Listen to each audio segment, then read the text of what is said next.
Hi friends, চলো এখন সন্ধ্যাবেলা আজকে চানাচুর মুড়ি মাখাচ্ছি।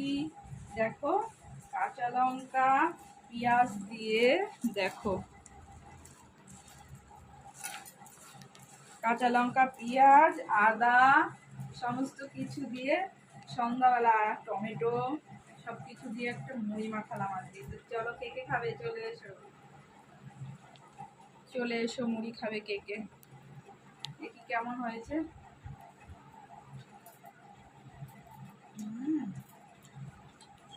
একটু মুড়ি মাখা হলে জমে যায়, তাই না? আর সাথে হচ্ছে গরম গরম চা, দারুণ হয়েছে। খাবি নিয়ে